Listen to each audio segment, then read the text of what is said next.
Barry's Big Adventure. The golden morning sunlight filtered through the bedroom curtains, painting the room in soft, warm hues. A small figure stirred under the covers, the light tickling her closed eyelids.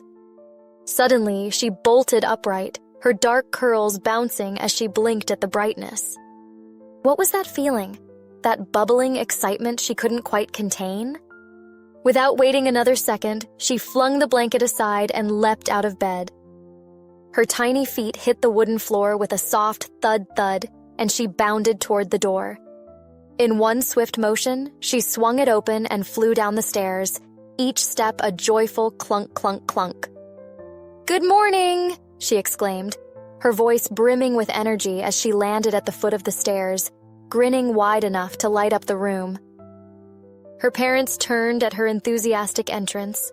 Her mom, balancing a tray of pancakes, smiled and said, "Good morning, sweetie. Breakfast is almost ready." Her dad, holding a string of streamers and looking frazzled, added, "Morning, Angela. Can you grab some streamers for me? We're running a little behind."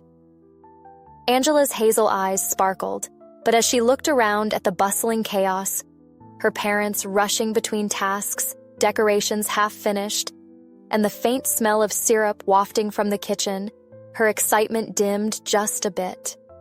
"They're too busy to even notice how special today is," she thought. But can you guess what made this day so special? Yes, it was Angela's 6th birthday. She twirled on her tiptoes in the living room, her curls bouncing as she took in the festive decorations. Balloons floated in clusters near the ceiling, streamers swayed gently with the breeze from an open window, and a banner that read, "Happy Birthday, Angela," hung slightly crooked above the fireplace. "Looks like they forgot to fix that banner," Angela mumbled to herself with a small pout. Then something caught her eye, a lone balloon, bigger and brighter than the others, drifting lazily in the corner of the room. Its vibrant red surface gleamed in the sunlight streaming through the window, and Angela noticed a friendly face drawn on its round body in black marker. Curious, she walked over and reached for its string. The balloon bobbed slightly as if acknowledging her presence. Angela giggled. "Well, hello there. What's your name?" To her astonishment, the balloon wobbled slightly and seemed to answer in a cheerful, airy voice. "My name's Barry, and I've been waiting for someone to play with me." Angela's eyes widened. "You can talk? You're alive?" "Of course I'm alive," Barry replied, puffing himself up proudly. "At least as alive as a balloon can be. I've been keeping an eye on things around here, but I was starting to feel a little flat." Angela tilted her head. "Flat?" Barry wiggled slightly in response. "Yeah, I think I'm running out of air. Do you think you could help me out?" Angela beamed. "I know just what to do." Angela dashed to the kitchen, where her dad kept a small air pump. With a few careful squeezes, Barry grew rounder and lighter, his cheerful face stretching wide. "Ah, much better," he said, bobbing gently above her head. "Now, what shall we do, Angela?" While her parents were busy decorating, Angela led Barry to the backyard. They played hide-and-seek among the bushes and jumped across stepping stones in the garden. Barry floated just above her shoulder, his string wrapped securely in her hand. Suddenly, a happy bark echoed across the yard. It was Angela's fluffy little puppy, Daisy, bounding toward her in excitement. "Daisy, no!" Angela cried, but it was too late. Daisy leapt up, her wagging tail knocking Barry's string out of Angela's grasp. "Whoa!" Barry shouted, his body caught by a gust of wind. He floated higher and higher, tumbling through the air. "Angela, help!" Angela raced after him, her heart pounding. She climbed onto her swing set, trying to reach him, but Barry was already drifting over the fence. As Barry floated over the fence, Angela shouted, "Barry, come back!" But the wind carried him higher and farther, making his cheerful red face twist into a look of panic.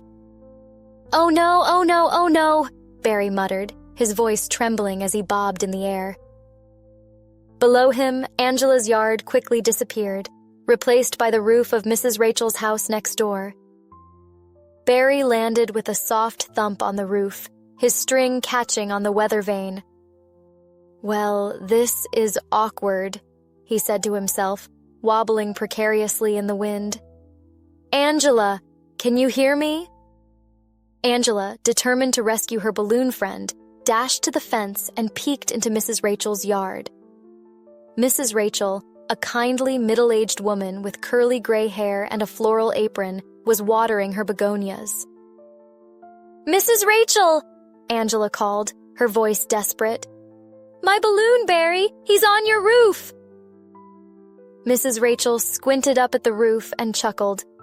"Oh dear, he's quite a climber, isn't he? Let me get my ladder." While Mrs. Rachel fetched her ladder, Barry stared nervously at the neighborhood below. "It's so high," he whispered, his voice shaking. A sudden gust of wind jolted him free from the weather vane with a loud snap. "Whoa!" Barry exclaimed as he soared into the air again, spinning wildly. "Not again!" Angela gasped as Barry floated higher. "He's getting away!" she cried, pointing as Barry drifted over the backyard swing set and toward the street. Barry's flight came to an abrupt halt as he collided with the rickety wooden structure of a nearby treehouse. The whack! He bounced inside, landing on a pile of old cushions. "Oh, that was a soft landing," Barry sighed, looking around. The treehouse belonged to the Johnson kids, known for their adventurous spirit. Their dog, a scruffy terrier named Max, barked excitedly from the base of the tree. "Quiet down there, Furball," Barry said, though his voice quivered as the wind rocked the treehouse. Angela and Mrs. Rachel arrived just in time to see Barry trapped in the treehouse. "Hang on, Barry!" Angela yelled, climbing the tree with Mrs. Rachel steadying the ladder below. Barry, relieved to see Angela, called out, "Angela, over here, but watch out for the—" Before he could finish, another gust of wind pushed him out of the treehouse, and he soared off again. "Oh, come on!" he shouted, spinning as he floated away. Barry drifted farther, this time landing gently on the branches of an old oak tree near the park. "At least I'm not moving anymore," he muttered, catching his breath. Just then, a tiny squirrel scampered onto the branch. The squirrel froze, its bushy tail twitching as it stared at Barry. "What are you?" the squirrel asked in a high-pitched squeak. "I'm a balloon," Barry replied, puffing himself up proudly. The squirrel tilted its head. "You don't look like food." "I'm definitely not food," Barry said quickly. The squirrel leapt closer, sniffing curiously. Barry tried to back away, but the branch creaked under his weight. "Watch it, buddy. I'm already on edge here." The squirrel ignored him, poking Barry's string with its tiny paws. "You're fun to bounce," it chirped, giggling as it tugged on the string. "Stop that!" Barry yelped. "Do you know how hard it is to stay inflated?" Just then, Angela's voice echoed through the park. "Barry! Barry, where are you?" Barry's face lit up with relief. "That's my friend! Over here!" he shouted, wobbling on the branch.